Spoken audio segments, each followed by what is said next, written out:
ย่อมจะไม่เสียดายทั้งสิ้นคุณนายหนึ่งอันมาจากกรุงเทพมาถวายกฐินนะมาถวายกฐินน้ำเงินหลายทรัพย์หลายตังมาถวายเป็นล้านพุ่นละมาถวายไปถามหลวงพ่อบัดนี้หลวงพ่อใหญ่คุณนายแต่งตัวงามเด้หลวงพ่อเจ้าค่ะทานอย่างไรถึงจะได้บุญเจ้าค่ะว่าสั่นถามหลวงพ่อมันสิไปยากอีหยังมันหลวงพ่อเนาะพระผู้เฒ่าเนาะมันสิไปยากจังไดท่านจะได้ก็ได้บุญมันตัวมาแต่ใจใส่ศรัทธาน่ะนะว่าท่านหลวงพ่อว่าเปล่าค่ะหลวงพ่อวิธีการทำอย่างไรเจ้าขาถึงจะได้บุญถ้าอยากจะได้บุญก็บ่ยากดอกท่านคือขี่นี่มันจะได้บุญว่าท่านคุณนายเขียนว่าท่านว่าหลวงพ่อว่าท่านคือขี่นี่จังได้บุญว่าท่านว่าความหมายของผู้เฒ่าผู้แก่น่ะเพิ่นว่าคนเฮาไปอุจจาระไปหนักในห้องส้วมนี่เฮาหนักออกแล้วนี่เราไม่เคยเสียดายหนักของตนเองไม่เคยเสียดายของเสียของตนเองนั่นหลวงพ่อนั่นก็เลยว่านั่นล่ะท่านคือขี่คุณนายบ่เข้าใจเขียนว่าสั่นแม่บัวไหลแม่นวลเลยคุณนายนั่นเฉียดแห้งแม่สุพี่นะนี่แหละญาติโยมพี่น้องฉะนั้นแต่ละคนไปนี่ทรัพย์ของตนเองนี่ได้มองแล้วว่าไม่มีค่าใดๆไม่มีความหมายเพียงแค่กระดาษหนึ่งใบแล้วเอาไปทานกระดาษหนึ่งใบมันเป็นสิ่งที่มันมีค่าโยมทานที่สิ่งที่มันมีค่าแต่โยมมองว่าสิ่งมีค่าไม่มีค่าโยมให้ไปโดยบ่เสียดาย กับข้าวกับปลากับน้ำผู้ใดก็เอาไปทานจังว่าหนึ่งปูหนึ่งปลาจังว่าอันใดๆเอาไปทานโอ้ยแซ่บหลายผักมี4 ใบอีพออีแม่น่ะนี่ล่ะญาติโยมเพราะฉะนั้นแล้วเนี่ยศรัทธาเกิดบุญก็เลยเกิดถ้าคนบ่เคยฟังเทศน์กะคักจะบ่เข้าใจคำพระเพิ่นว่าดอกเวลาบอกแม่นเอ้ยแม่นน่ะ นั่นแหละบ่เข้าใจคิดว่าหลวงพ่อด่าหลวงพ่อตำหนินี่เปรียบเสมือนศรัทธาแล้วแม่สุพี่นี่คือสิยากเบิ่งทรงบ่เห็นแม่สุพี่น่าจะยากพอสมควร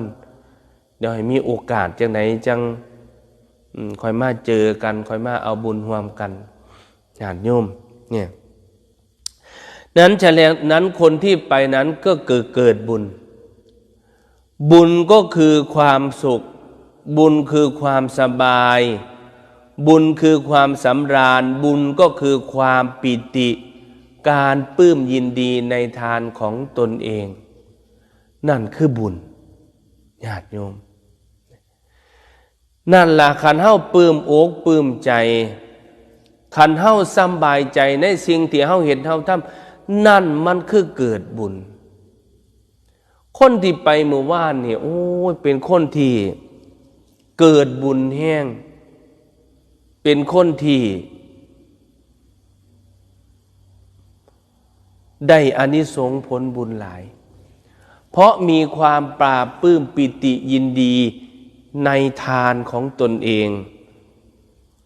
ฉะนั้นแล้วนี่ไปเอาบุญเมื่อวานนี่บ่แม่นว่าไปแต่ทานเด้ญาติโยมอาตมาเคยเทศน์ไปแล้วในบุญกิริยาวัตถุ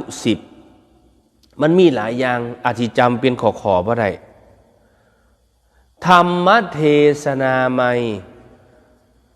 บุญสำเร็จเพราะการเทศนาธรรมะเนี่ยล่ะลืมปะเนี่ยบุญสำเร็จเกิดจากการฟังธรรมนี่มันมี1บุญสำเร็จเกิดจากการเทศ2บุญสำเร็จเกิดจากการฟังเทศ3บุญสำเร็จเกิดจากการอนุโมทนา 4บุญสำเร็จเกิดจากการให้ทาน5บุญสำเร็จเกิดจากการรักษาศีลพูดเด้เมื่อวานนี่โยมได้บุญตั้งหลายอย่างเด้นะอาตมาบัดลืมว่าบุญกิริยาวัตถุ10มีอะไรบ้างแต่จำได้มี5ข้อนี่แหละแต่มันมีอยู่10ข้อศีลไมยภาวนาไมยทานาไมยอนุโมทนาไมยธรรมเทศนาไมยนะฉะนั้นบุญมันสำเร็จด้วยการหลายอย่างไปซอยเพิ่นถ้ำพระฉะนั้นไปมื้อวานเนี่ยโยมแต่ส่วนมากพระเพิ่นก็เทศน์แต่เรื่องศีลเรื่องภาวนาเรื่องทานเนาะพระเพิ่นเทศน์อยู่3หลักนี่เพราะว่าศีลทานภาวนานี่มันเป็นที่สิ่งที่โยมได้เข้าใจง่ายพระเพิ่นเลยเทศน์ซ้ำนั้นแต่ที่จริงแล้วมันมีลึกกว่านั้นที่อาตมาวามานั่นน่ะใน10อย่างน่ะ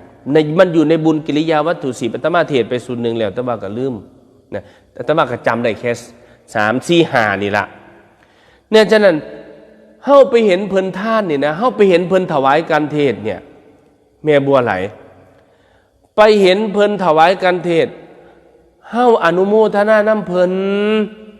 ตั้งจิตตั้งใจคณะเพิ่นถวายปนมมือขึ้นดีๆอนุโมทนาสาธุนานมันก็เกิดบุญเกิดแล้วโยมแม่ท่านยังสาวสวยงามคือโยมแม่น้องย่างชมพอแต่พระงามสาธุยายออมแอมแม่เรา60กว่าแล้วเรา62 63 ปีแล้วนะคุณแม่ นี่แหละเนี่ยพี่น้องหนองยางเนี่ยเอาอาตมาพี่น้องหนองยางเป็นเจ้าภาพกันเทศ9กันป๊าดอาตมาแท้ถูกเลยได้ยินแต่ย่ายออมแอมว่าไปเห็นแล้วเนี่ย9กันนี่ฉะนั้นบ่ศรัทธานี่บ่แม่นธรรมดาญาติโยมก็สิรวบรวมกันได้ก็จะสละเงินสละของซื้อข้าวซื้อของได้ไม่ใช่ธรรมดาเพิ่นเอาบุญย่างคักเลยพี่น้องหนองย่างพี่น้องอื่นก็คือกันล่ะเนาะปฏิบัติเป็นหยังคือย่องแต่หนองย่างแต่คือพระครูต่อมอันว่าอาจารย์ทอกใส่มื้อวานนี่โอ้ยสรุปสิไปย่องหยังแต่หนองย่างแต่ฟ้าวลงพระครูต่อมว่าอาจารย์ทอกใส่ที่จริงบ่แม่นย่องเด้แต่มาขั้นจมูกแง่มือเศร้าที่จริงนั่นบ่แม่นย่องพี่น้องหนองย่างนะพี่น้องอื่นก็ดีคือกันแต่ที่กำลังพูดถึงนี่คือท่านมีศรัทธาเนี่ยเมียอื่นก็เคยมีศรัทธาคือกันนั่นล่ะเนาะเมียสุพี่เมียนวลเมียสีเมียย่ายออมแอมเมียบ่แล้วก็ทุกคนก็มีศรัทธาไม่ใช่ว่าไม่มีศรัทธาแต่ว่าเอาเพิ่นมีศรัทธาก็ต้องอนุโมทนาเนี่ยล่ะเนาะแม่บัวไหลก็ต้องย่องเพิ่นแน่นั่นล่ะหมายถึงเพิ่นคักน่ะนี่สาธุนำเพิ่นโยมเฮาบ่มีหลายคือเพิ่นเฮาก็อนุโมทนานำเพิ่นดีใจนำเพิ่นนะแต่ว่าคันคนมีทิฏฐิมันสิเป็นจังซี่เด้คนมีทิฏฐิน่ะนั่นแหละท่านเอาไหนเอาตาสันตัวอันไหนก็ยันแต่บ่เลิศยันแต่บ่คักเอาไหนเอาตาก่อนมือพวกผู้นี้นั่นพวกผู้นี้คันพวกไหนเขาเบิ่งแบบนี้เขามองแบบนี้แสดงว่าท่านมีทิฏฐิมากๆใจท่านนี่มีอคติมากๆคันผู้ใดเบิ่งแบบเนี้ยนะทักทายนมัสการเช้าวันเสาร์เจ้าค่ะสาธุเจริญพรนี่คันผู้ใดเบิ่งแบบนี้มองแบบนี้อาตมาบอกเลยว่ามีคติมากๆเลยมีคติแบบนี้เป็นบาปซ้ำเด้บ่อนุโมทนาน้ำเขาแถมไปตำหนิติเตียนเขาอีกนี่เป็นบาป อย่างมหันต์นะแต่ถ้าผู้ใดอนุโมทนาในกุศลผลทานที่เจ้าภาพเพิ่นได้เฮ็ดได้ทำได้สร้างนะปาดโธเข่งน่ะมันสิเข่งจักบาทอาหารหวานข้าวสิ่งของต่างๆอยู่ในเข่งนั่นมันสิจักบาทเพราะฉะนั้นแล้วมันเป็นมูลค่าหลายบาทหลายตังค์กว่าจะหามาได้ด้วยหยาดเหงื่อแรงงานน้ำพักน้ำแรงเอามาทำบุญเอามาสละเอามาให้นี่มันโมเมนต์ธรรมดาใจเขาเป็นบุญเติบหนึ่งเมื่อวานนี่อาจารย์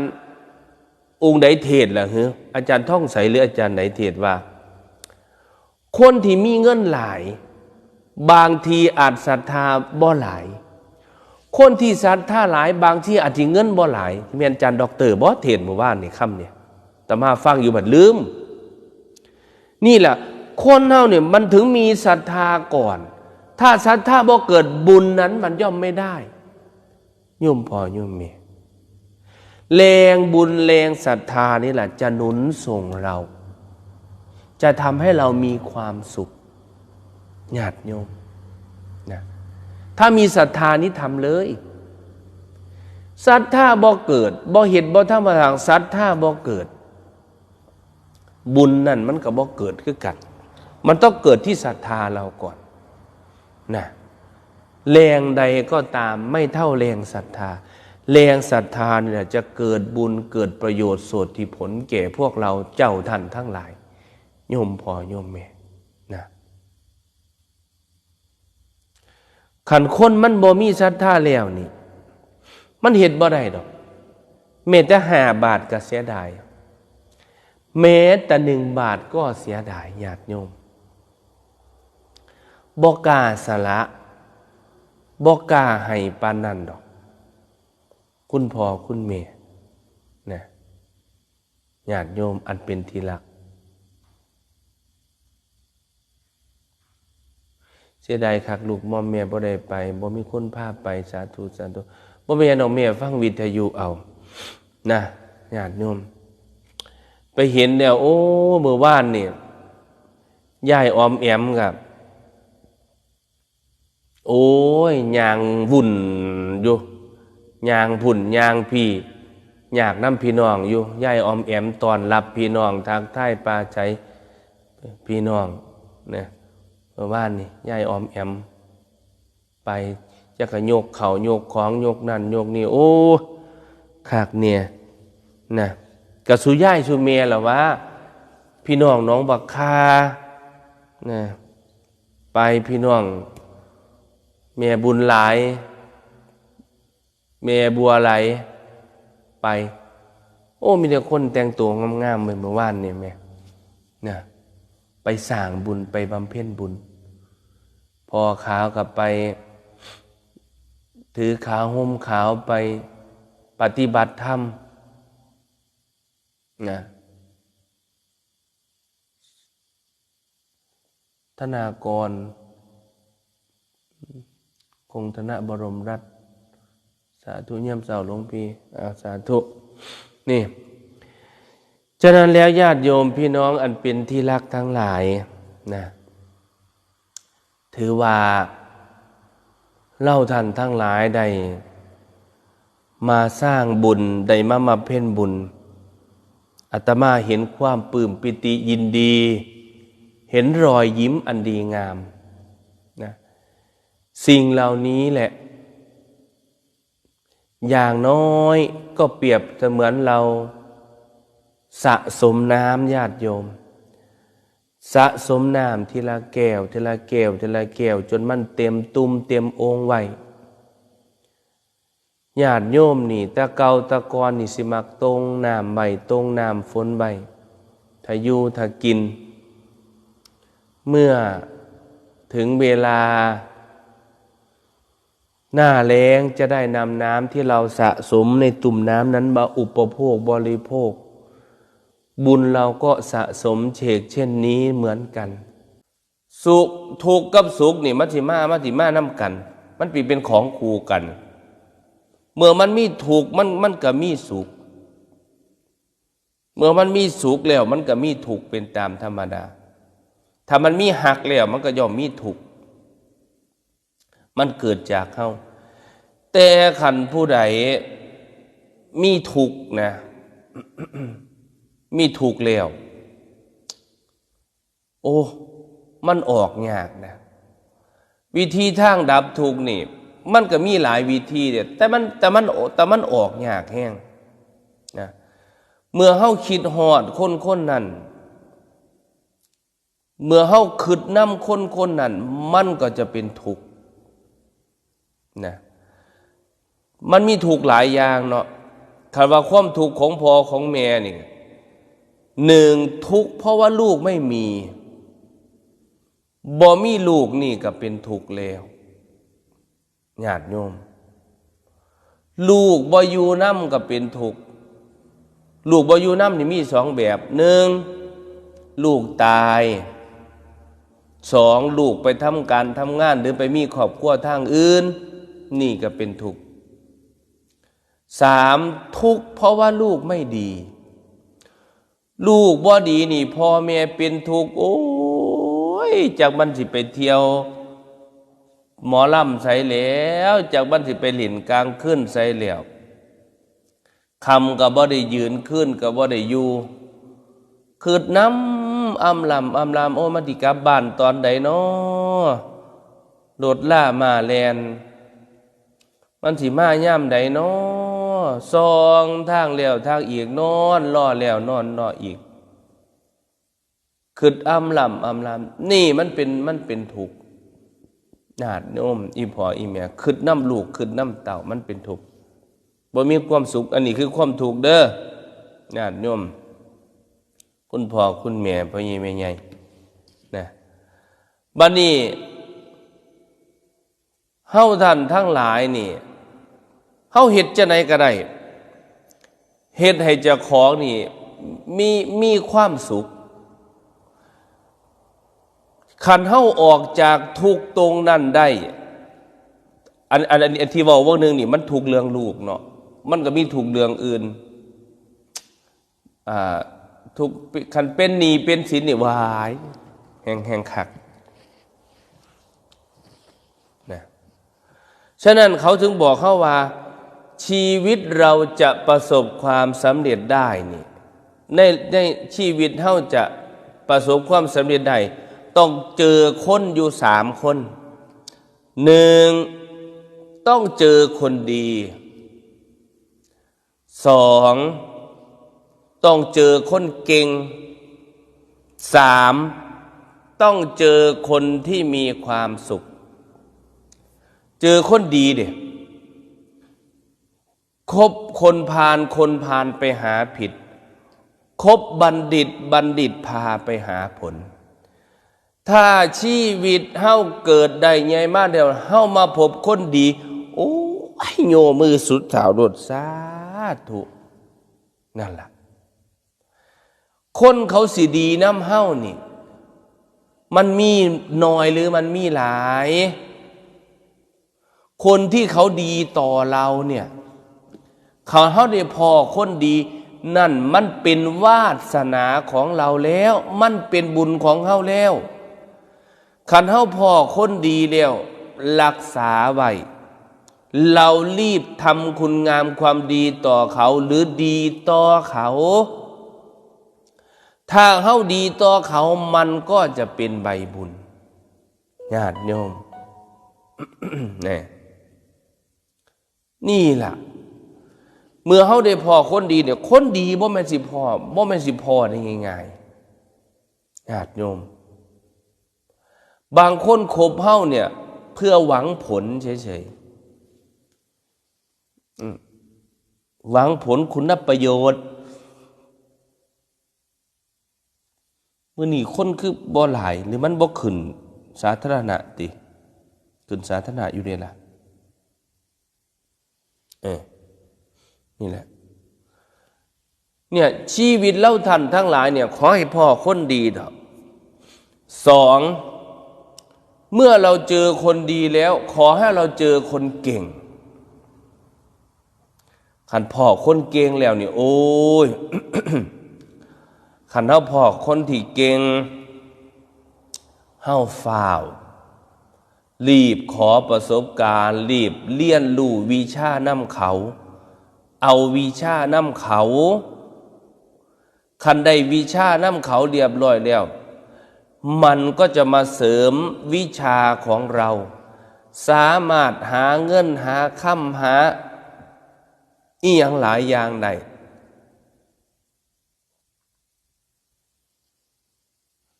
พี่ติ๋มกับน้องบิ๊กแต้มสีเจริญพรสาธุ นี่ล่ะแล้วเราไปเจอคนเก่งแล้วเนี่ยคนเก่งเขาก็เก่งหลายแบบแต่ละคนเก่งบ่คือกันเด้บางคนนี่ประสบการณ์เรียงบ่สูงแต่ประสบการณ์เก่งมาก อาตมาไปหมู่บ้านไปขึ้นบ้านใหม่โยมคนหนึ่งโยมคนนั้นจบแค่ป .4 นะโยมจบแค่ป .4 บ่ได้เรียนสูงเด้แต่เฮ็ดบ้านนี่โอ้ยเนียนกริบเลยเสานี่ย่างสากเหลี่ยมนี่ว่าแม่นมีดโกนพุ่นล่ะคมกริบเลยจับลมจับเหลี่ยมจับลายปูพื้นปูกระเบื้องสวยงามโอ้ประสบการณ์นี่เขาเก่งเขาอาจจะเรียนบ่สูงอาจจะบ่ได้เรียนจบป.ตรีป.หยังแต่ความรู้และประสบการณ์เฮ็ดให้เขาเก่งบ่แม่นธรรมดานี่แหละญาติโยมเมื่อเฮาเจอคนเก่งแล้วนี่เฮาฟ้าวรีบขนขวายหาความรู้กับเขาแล้วเราจะเป็นคนเก่งเองข้อที่ 3 คนที่มีความสุขคันเฮาพอคนที่มีความสุขแล้วเนี่ยเราจะมีความสุขกับเขาแฮปปี้เขาพาเราแฮปปี้แต่ชีวิตแต่ละคนก็บ่สามารถมีความสุขได้ดอกบ่สามารถมีความสุขได้เหมือนทุกคนบางทีมันมีความทุกข์เข้ามาเบียดเบียนเข้ามากายอยู่แต่เราทำอย่างไรก็ได้ทำให้ชีวิตเรานั้นมีความสุข 1. ฆราวาสญาติโยมไปเที่ยวโยมก็มีความสุข 2. โยมได้ทำบุญทำทานโยมก็มีความสุข 3. โยมได้สวดมนต์โยมก็มีความสุข อย่าเฮ็ดให้เจ้าของมีความทุกข์อย่าให้เจ้าของเศร้าถ้าเจ้าของเศร้าแล้วเจ้าของจะเครียด หน้าตามันจะบ่ยิ้มแย้มแจ่มใสใจมันต้องกว้างใจมันต้องเบิกบานถ้าใจมันเบิกบานแล้วมันก็จะมีความสุขพระพุทธเจ้าตรัสเลยว่าแม้ตั้งแต่รอยยิ้มยังมีความสุขนะญาติโยมพ่อใหญ่แม่ใหญ่นะความทุกข์นี่เอาไว้ทางในบ่ต้องเอามันออกมาเฮาหักผู้ใดเฮาหักผู้อื่นคือเฮาหักเจ้าของเฮาหักเจ้าของซ้ำใดเฮาก็หักผู้อื่นซ้ำนั้นลองเฮ็ดได้บ่คันเฮ็ดจังซี่เนี่ยเฮาสิมีความสุขเกิดความเหลียดตนเกิดความสงสารกับผู้อื่นการแบ่งปันก็มีความสุขเด้ญาติโยมแบ่งปันตามสถานภาพของเราเห็นบ่ตะกี้ตะกอนเฮียนนี่อ้อมบอกหอยขึ้นเอาไปส่งเฮียนนั่นถ้วยนึงอ้อมบอกหอยนี่ได้แล้วเอาไปส่งเฮียนนี่ถ้วยนึงต่างคนต่างส่งกันส่งไปส่งมาบ้านนี้มีแกงขี้เหล็กเอาไปส่งเฮียนนี่มีต้มปลาเอาต้มปลามาส่งเฮียนนี่นั่นแบ่งปันสิ่งเล็กๆน้อยๆมันก็มีความสุขเฮาต้องรู้จักแบ่งปันคันแบ่งปันแล้วมันสิมีความสุขหลวงพี่ไปเทศน์ดอนอะล่างคุณครูสุมาลีเพิ่นเอาข้าวโพดมาฝากถุงบักใหญ่นั่นเพิ่นรู้จักแบ่งปัน แต่มาไปเทศน้องปลาแดกโยมเมียสีห่อเฮ็ดให้ห่อบักเฉียบฝาก ห่อนั่นห่อนี่ให้นั่นแบ่งปันถึงจะมีความสุขได้ของปลาของหยังเอาไปฝากไปต้อนได้เฮ็ดไข่ก็เอาไปฝากไปต้อนได้กีดีดเอาไปฝากไปต้อน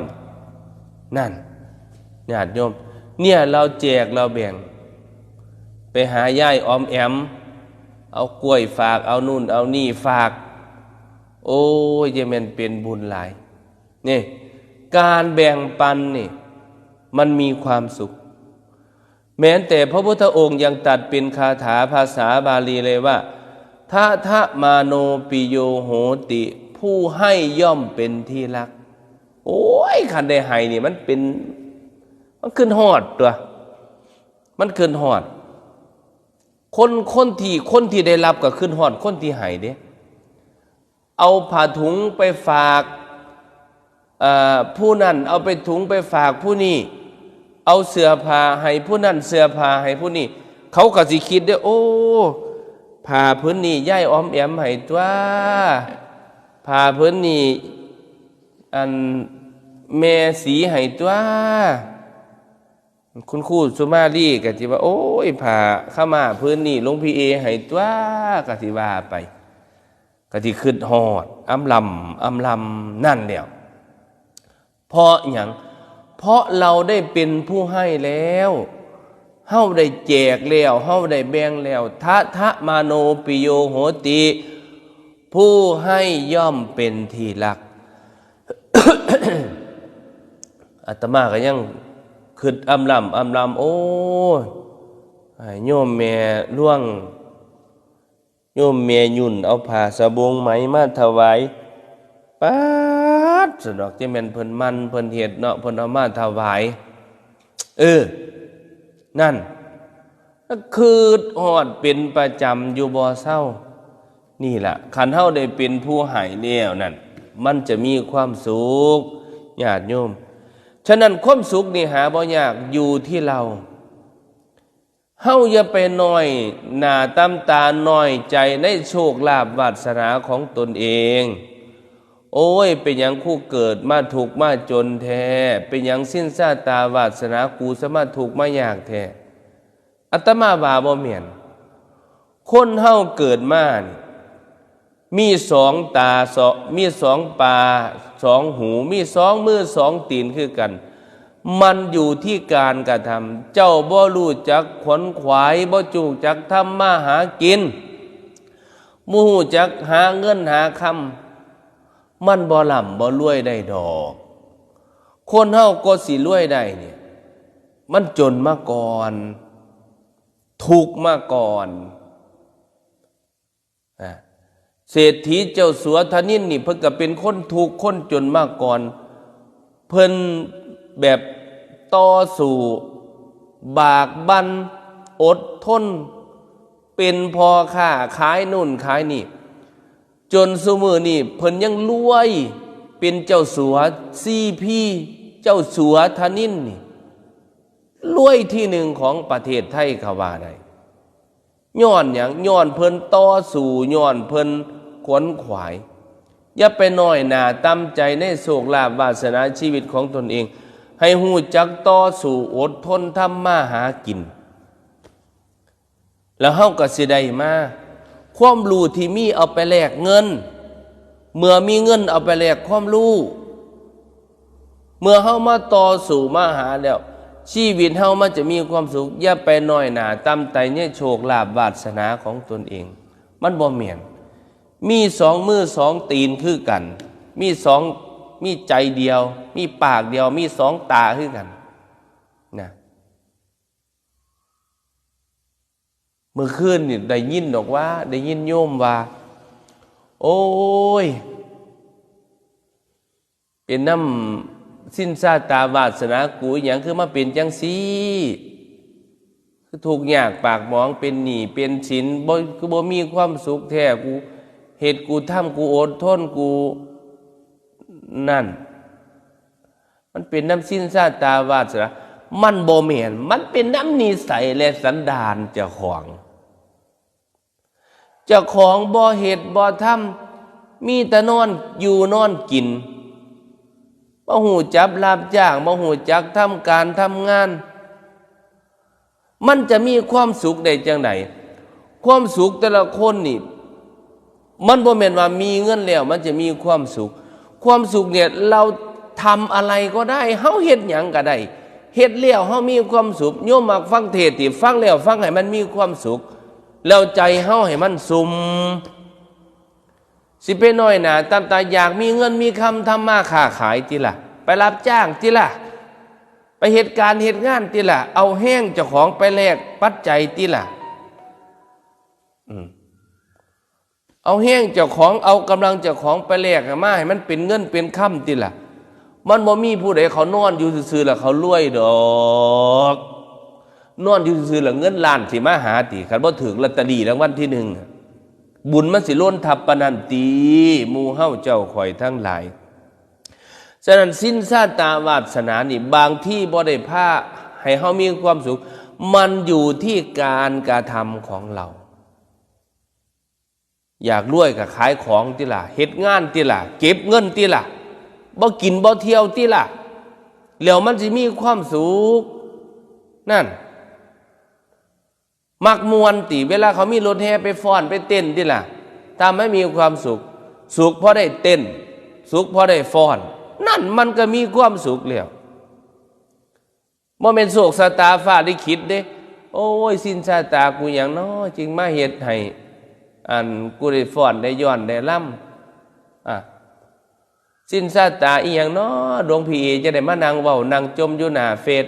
เอ้าอาตมามานั่งเว้านั่งจมนั่งเว้าผู้เดียวอยู่หน้าเฟซนี่บ่มีผู้ใดนี่นั่งเว้าผู้เดียวแวะอยู่นี่นี่มันก็มีความสุขเพราะหยังเพราะมักเว้า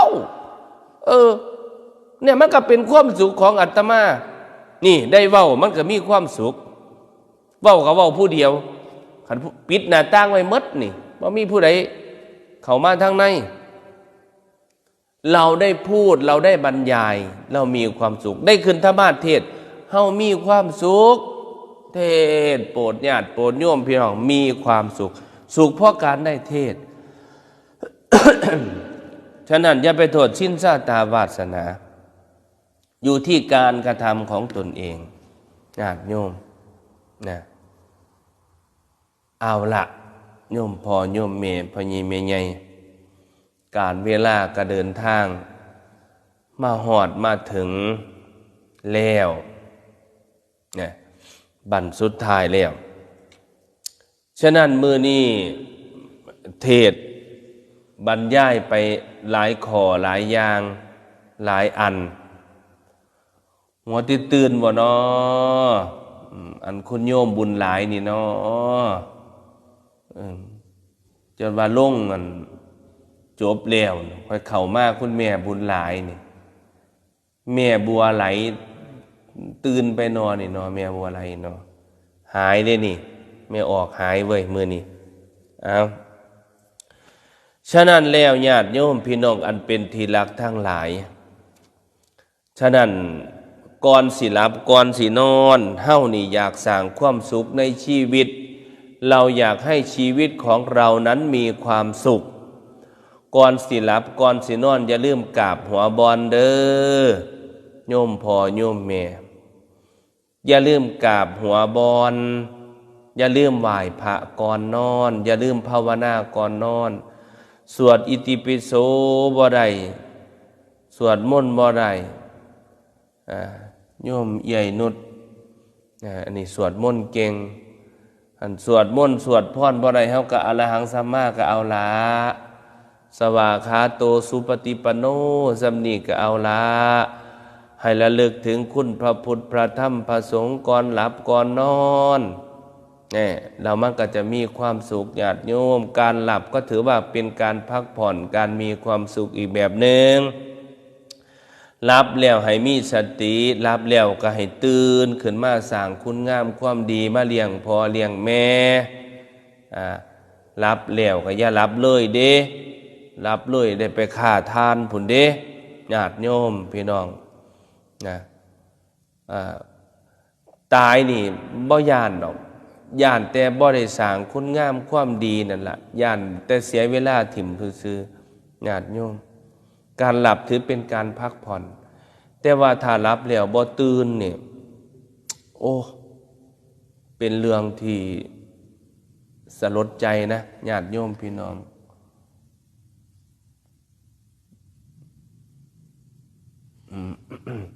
ญาติโยมพี่น้องอีพ่ออีแม่